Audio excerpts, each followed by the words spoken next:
거대한 기득권자와 목숨 걸고 싸워서 이길 수 있는 사람을 국민들이 선택하게 될 텐데 그게 바로 저라고 믿습니다. 제가 민주당의 후보가 되면 적은 없습니다.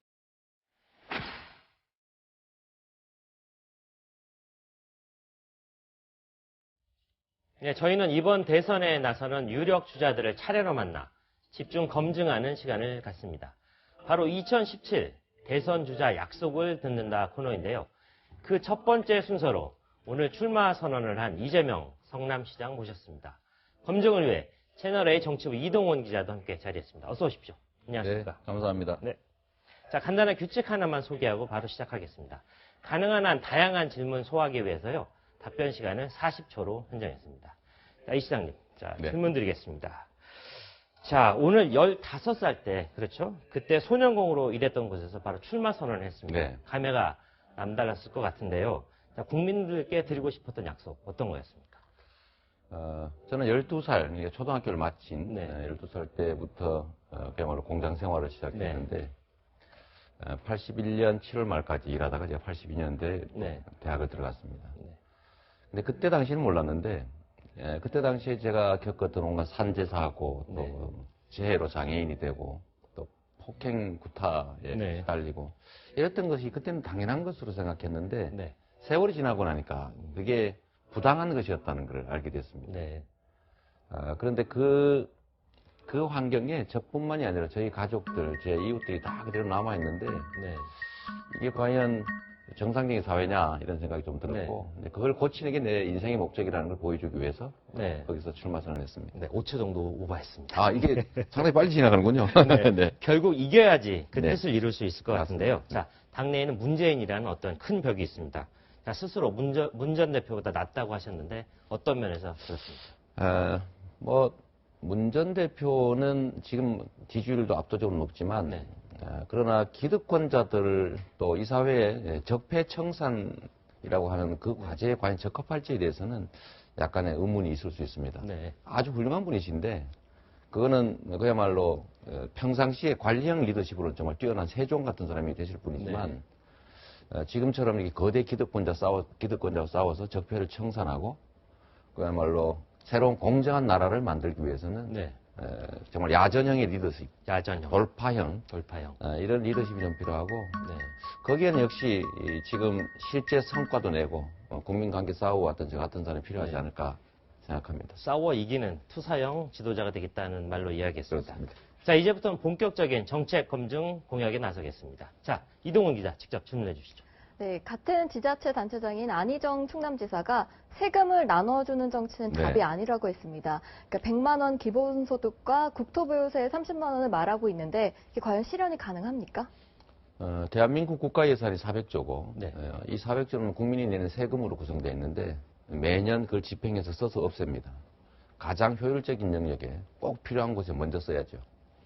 7% 정도에 불과하기 때문에 지금은 경기 침체 상황에서 경기 활성화를 위해서 전 국민 2,800만 명에게 28조 원 정도를 지역화폐 형태로 지급하면 560만 명의 자영업자들이 살 수 있게 되고 국민의 가처분 소득, 즉 국민들의 주머니가 두둑해져서 경제 활성화에 도움이 됩니다. 네.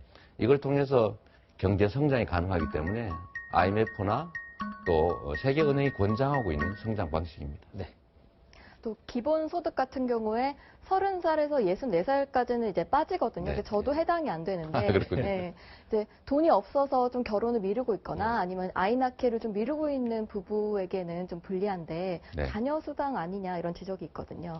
29세까지 0세부터 29세, 65세 이상 노인, 전국의 농어민, 그다음에 모든 장애인 이렇게 돼 있기 때문에 중간에 빠지는 부분이 있습니다. 2,200만 명 정도가 빠지게 되는데 네. 그것은 약 22조 원이 추가로 소요되기 때문에 내년에 당장 시행할 28조 원을 얘기한 것이고 그 후에 몇 년이 지나면 저는 전 국민에게 50조 원 정도를 들여서 모두 지급할 수 있으니까 조금만 참아주시죠. 네, 알겠습니다. 네, 이재명 시장이 집권하면 전 국민에게 네. 공평하게 네. 분배하겠다 이런 말씀으로 드리겠습니다. 자, 저희는 다양한 의견을 소화하기 위해서 이번에 시민들에게 직접 질문 한번 들어보겠습니다. 트럼프가 취임을 하고 나서 주한미군 철수라는 거를 지금 으름장을 내놨는데 과연 그 부분에 대해서 이재명 성남시장님께서는 과연 어떤 해결책을 갖고 계신지도 궁금하고요. 어떤 대책을 세우실 건지 그거에 대해서 궁금합니다. 시민들이 제기한 검증 포인트 바로 안보관입니다. 이 안보관에 대해서 어떻게 답변하시겠습니까?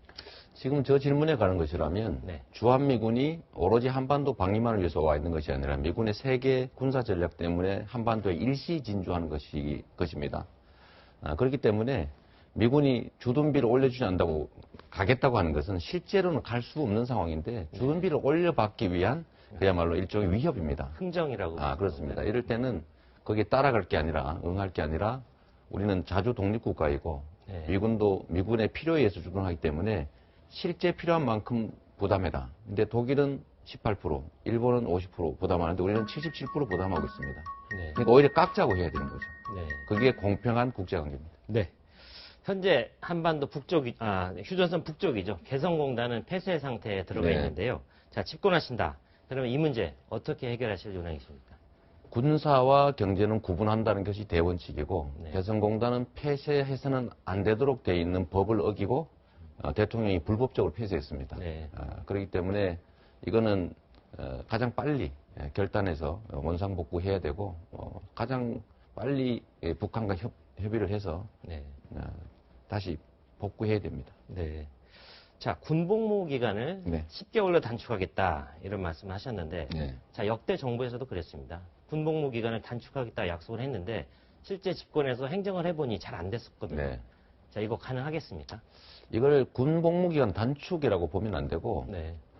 요즘 현대제는 군인 숫자로 하는 거가 아니기 때문에 네. 스마트 강군화해서 국방력을 강화한다는 차원에서 접근해야 됩니다. 네.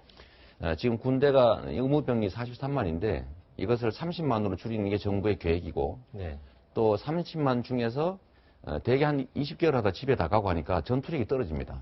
그래서 전투 전문병사, 네. 그 다음에 무기 장비 전문병을 10만 정도 모병을 해서 보수를 준다고 해도 약 2조 5천억 정도에 불과하기 때문에 군인 숫자를 줄인 비용과 기타 비용 충분히 보완이 가능합니다. 네. 그러면 복무기간 단축은 자동으로 따라오는 거죠. 네. 복무기간 단축하기 위해서 하는 게 아니라 복무기간 단축은 부수적 효과다. 스마트 강군화가 최종 목적입니다. 네. 자, 현재 대선 주자 중에서요, 각종 평가를 보면 네. 가장 진보적인 정치인이라는 그런 평가가 많은데요. 네. 스스로는 나는 보수적인 가치를 많이 가지고 있다. 네. 이렇게 답변했던 기억이 납니다. 네. 어떤 부분에서 보수적인 가치를 담고 있다고 보시는 거죠? 대한민국은 보수와 진보가 경쟁하는 단계가 아니고 네. 정상과 비정상이 경쟁하는 단계입니다. 정상과 비정상이. 그러니까 불법적이고 편법 저지르고 이런 부패한 기득권 세력들이 보수의 이름을 포장을 하고 있어서 네. 진짜 보수의 가치를 가진 사람들이 억울한 상태죠. 네. 그래서 우리가 주장하는 것들에 대한민국에서 진보로 불리는 것들이 상당수는 교과서적으로는 보수적 가치다 라는 뜻으로 말씀드렸고 네. 그건 결국은 보수의 이름으로 지금 분식하고 있는 부패 기득권 세력들을 이 판에서 좀 제거해야 된다 이런 뜻의 말씀을 드린 겁니다. 네, 오늘도 마지막 질문을 드려야 될 네. 상황입니다. 자, 실업 문제 굉장히 심각합니다. 자, 특히 청년 실업 문제가 굉장히 심각하게 네. 보여지는데요. 100만 실업 시대라는 말까지 있는데, 자, 이재명 시장, 청년들에게 어떤 희망의 메시지를 줄 수 있겠습니까? 대한민국의 실업자가 100만이고 청년 실업률이 실질적으로 20%에 육박한다고 하는데 네. 그건 결국 일자리를 늘리면서 자연스럽게 해결될 수가 있습니다. 문제는 좋은 일자리가 많지 않다는 것, 그나마 적다는 것인데 네. 노동자들을 보호하고 노동권을 강화해서 일자리의 질을 올려야 됩니다. 즉 보수가 높고 환경이 좋은 것이 좋은 일자리거든요. 네. 그리고 전 세계 최장의 근로시간을 자랑하는 대한민국의 근로시간을 줄여서 일자리를 늘리면 최대 250만 개 이상 늘릴 수 있다고 합니다. 네. 그것만 한 100만 개만 늘려도 법대로만 해도 좋은 일자리를 상당히 만들 수 있고 그러면 청년들이 갈 수 있는 좋은 일자리 많이 늘어날 수 있다. 그냥 기업에 채용 보조금 주는 형식으로는 이 문제를 해결할 수 없는 건 분명합니다.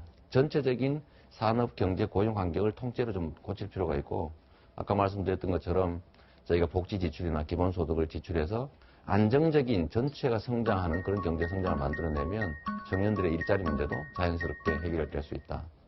네, 시간을 잘 맞춰주셔서 네. 감사합니다. 지금까지 이재명 성남시장이었습니다. 수고하셨습니다. 네, 감사합니다.